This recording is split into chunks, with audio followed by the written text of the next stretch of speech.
দিল্লি বিস্ফোরণ কাণ্ডে আরো 4 জনকে গ্রেফতার করল এনআইএ। উপত্যকা জুড়ে চলছে তল্লাশি অভিযান। দিল্লি বিস্ফোরণ কাণ্ডে দেশ জুড়ে চলছে তল্লাশি, তবে সবচেয়ে বেশি নজর রয়েছে জম্মু কাশ্মীরের দিকে। সেখান থেকে দিল্লির সন্ত্রাসের জাল বোনা শুরু হয়েছিল বলে অভিযোগ। এর মধ্যে বৃহস্পতিবার বিস্ফোরণে জড়িত সন্দেহে আরো 4 জনকে গ্রেফতার করলো এনআইএ। ফলে এখন ধৃতের সংখ্যা বেড়ে দাঁড়ালো 7।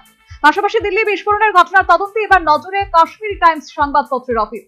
বৃহস্পতিবার কাশ্মীর টাইমসের অফিসে হানা দিয়েছে রাজ্যের তদন্ত সংস্থা।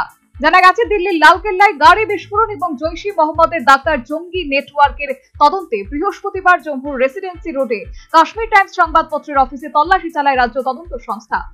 আধিকারিকরা জানিয়েছেন, সম্প্রতি সংবাদপত্রটির বিরুদ্ধে একটি এফআইআর করা হয়েছে।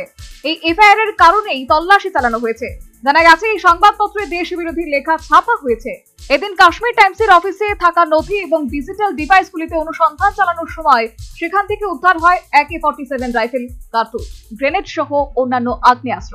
উল্লেখ্য, 370 এবং 35A ধারা অবলুপ্তির পরে কাশ্মীর টাইমসের সম্পাদক অনুরাধা ভাসিন 2019 সালে ইন্টারনেটের উপর নিষেধাজ্ঞার বিরুদ্ধে সুপ্রিম কোর্টে আবেদন করেন। যদিও কাশ্মীর টাইমসের বিরুদ্ধে এটাই প্রথম তদন্ত নয়, এর আগেও দেশ বিরোধী লেখা প্রকাশের অভিযোগে এই সংবাদপত্রের অফিসে তল্লাশি চালানো হয়। শ্রীনগরের প্রেস এনক্লেভে অবস্থিত অফিসটি 2020 সালে অল্প সময়ের জন্য সিল করে দেওয়া হয়েছে বলে জানা গেছে। বর্তমান সময়ে দাঁড়িয়ে গত কয়েক মাস ধরে পত্রিকাটি বিক্রি কমে গিয়েছিল যথেষ্ট পরিমাণে। উল্লেখ্য, দিল্লি বিস্ফোরণের তদন্তে নেমে জাতীয় তদন্তকারী সংস্থা এনআইএ দেশ জুড়ে একাধিক জায়গায় তল্লাশি ও ধরপাকড় শুরু করেছে।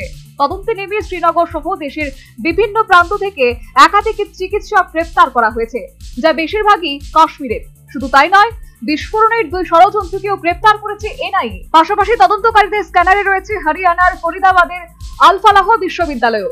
একে একে সামনে আসছে দেশে ছড়িয়ে থাকা হোয়াইট কালারের টেরর এর ভয়াবহ তথ্য।